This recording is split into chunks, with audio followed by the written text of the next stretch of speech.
나와 함께 춤을. 소희 가방이 여기 있는 걸 보니 분명히 학교에서 돌아왔고 저녁을 먹지 않았으니 저녁부터 집에 없어졌다는 뜻이야.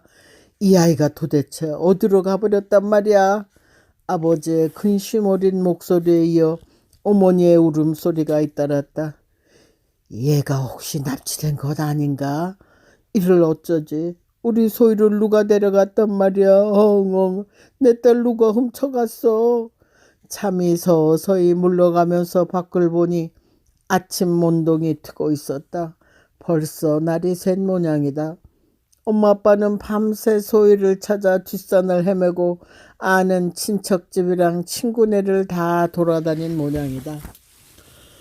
소희가 어떻게 되었으면 나도 죽을 거야. 이해 없이는 나도 못 살아. 이를 어쩌지. 소희야, 소희야. 엉엉. 아버지도 어머니를 따라 울부짖었다. 소희가 어떻게 되었다면 나도 못 살고 죽을 거야.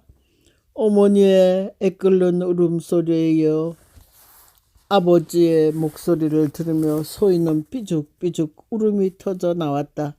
참지를 못하고 와 울어버렸더니 아버지가 다락으로 뛰어올라왔다.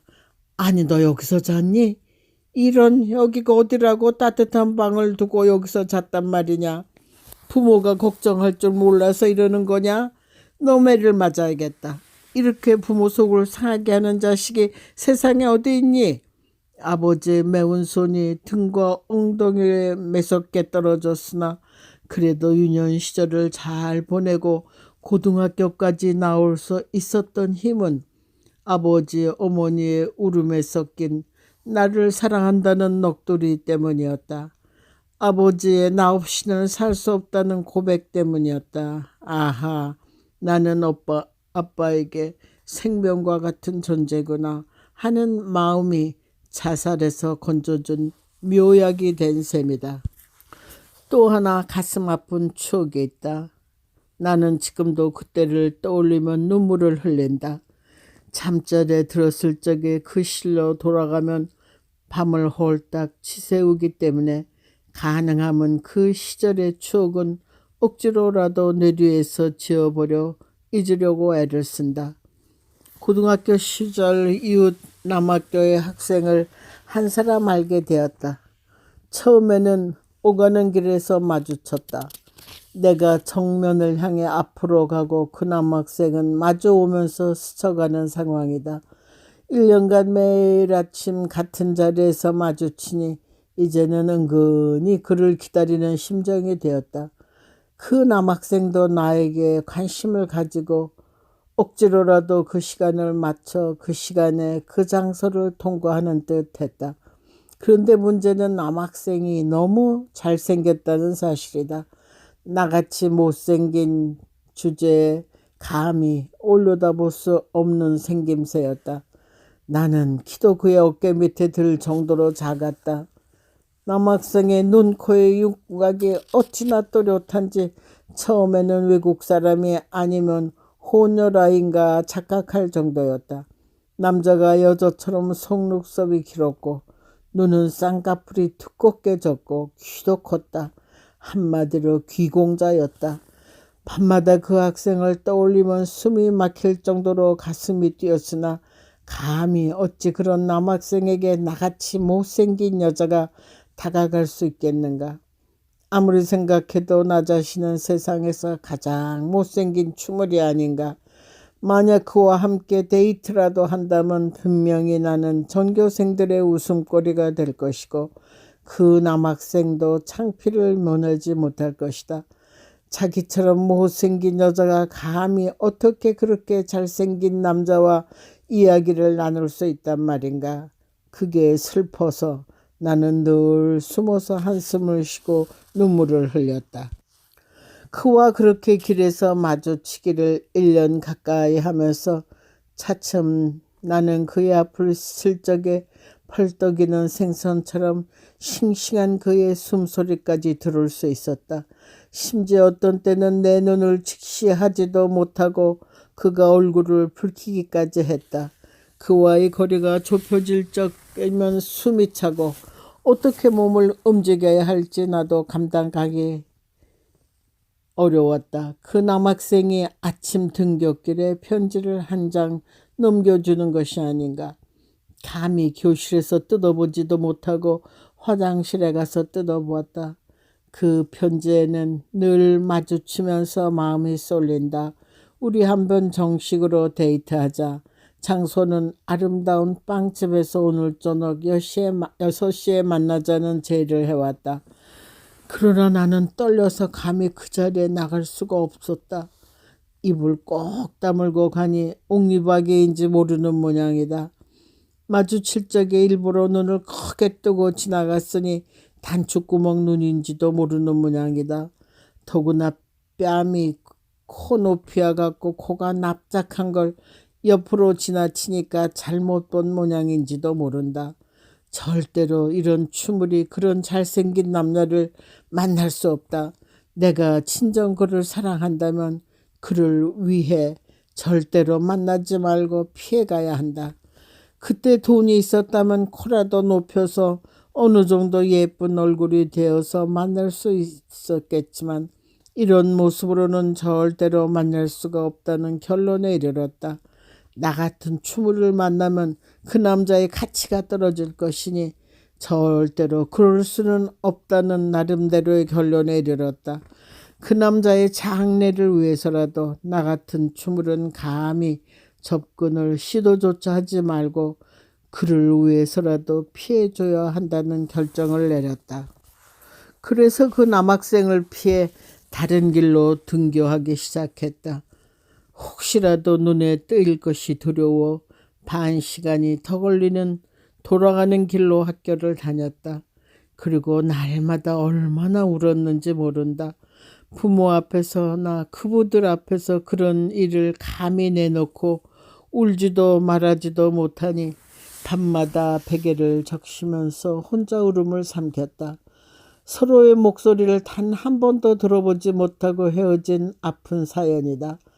그 사건은 그동안 흘린 많은 눈물로도 씻겨나가지 않았는지 지금까지도 뭔가 마음을 아프게 한다. 말 한마디 해보지도 못하고 도망쳤으니 그 남학생은 아름다운 빵집에서 얼마나 기다렸을까. 한마디 말도 없이 갑자기 사라져 버렸으니 말이다. 확실하게 말할 수 있는 건 그 남학생은 나를 진짜로 사랑하는 마음이 없었을 것이다. 분명히 그렇다고 나는 믿고 있다. 너무 추물이니까 동정심이 생기고 한 번쯤 만나주려고 했을 뿐일 것이다. 그런 싸구려 동정심을 받고 멋진 남학생을 만나기는 싫었다. 추물로 태어난 것으로 인해 내심 사랑하는 남자로부터 동정심을 받는 것은 죽기보다 싫다는 마음이었다. 이런 갈등은 밤에 잠자리에 들어서도 드라큘라처럼 무섭게 나를 찍어 눌러서 깊은 잠을 이룰 수가 없었다. 갑자기 13명의 집안 어른들이 들이닥쳐서 회의를 한 뒤에 이 집안의 분위기는 완전히 앞을 볼 수 없을 정도로 자욱하게 낀 안개 속이었다. 그러고 보니 몰려든 사람들이 하교수의 동료들이 아니고 집안 사람들이었다. 오랫동안 발걸음이 없었던 이 집안의 어른들이 다 모인 모양이다.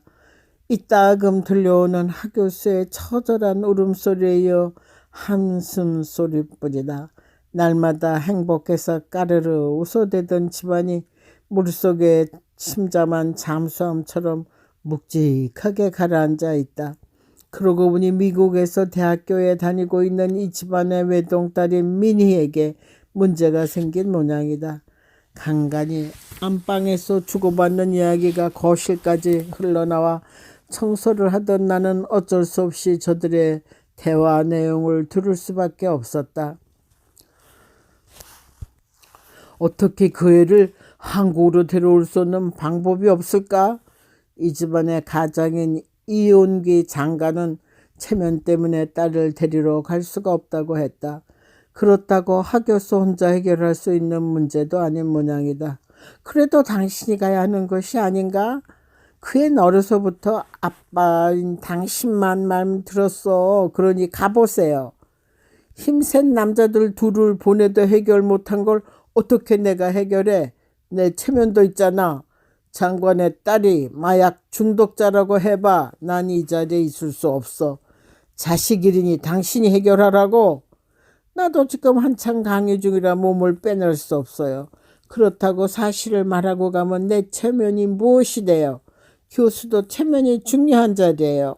명예가 생명이죠. 그러니 이거 어쩌죠? 그렇게 예쁘게 생기고 똑똑한 놈이 어쩌자고 이 지경까지 갔는지 모르겠어. 부부의 한숨 섞인 푸념이 계속되었다. 거실 중앙에 걸린 가족 사진을 찬찬히 바라보았다. 내가 성형 수술의 모델로 삼고 있는 이 집 딸이 문제가 되고 있었다. 텔레비전에 나오는 어떤 배우보다 뛰어난 미모를 지닌 얼굴이다.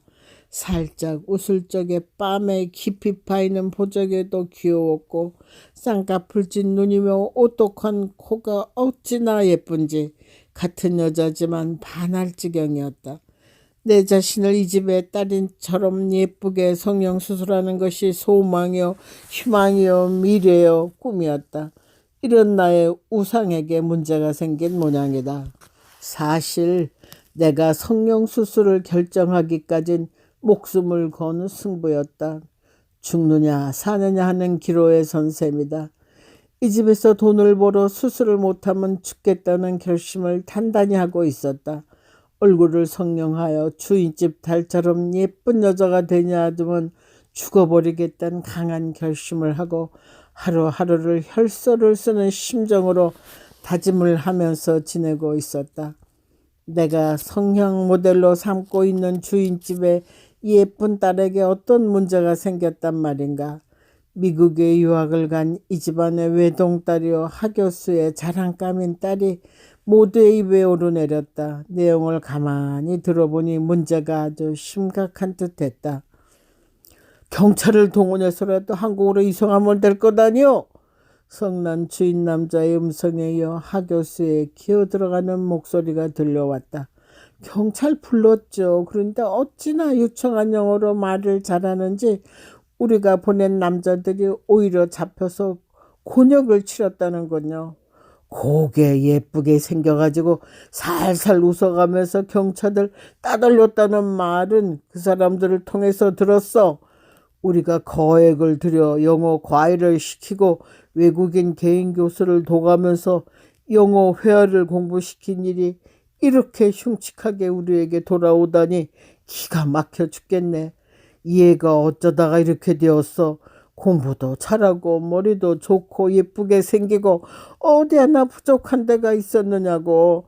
더구나 버클리 대학에 아무나 가는 대학인가? 천재들이나 가는 대학에 들어가서 어쩌자고 마약에 손을 댄 거야. 아무래도 당신의 가정교육에 문제가 있는 거라고. 교수한다고 당신 일만 하니 아이 교육이 이렇게 엉망이 된 것 아닌가 이 말이야. 그러자 내인 하교수의 바라 같은 음성도 들렸다. 아니 그만큼 잘 길러서 성인이 되어서 대학까지 간 아이가 아직도 가정교육이 필요하단 말인가요? 전교 수석을 놓치지 않았고 미국에서도 손꼽히는 대학에 들어갔으면 가정교육에는 성공한 것이 아닌가요? 부부의 다툼은 끝이 없었다. 그 애가 어쩌다 마약에 손을 댔는지 도저히 이해가 되질 않아. 그 앤 학교에서도 집에서도 모범생이었지. 그런데 어떻게 이런 일이 일어날 수가 있어.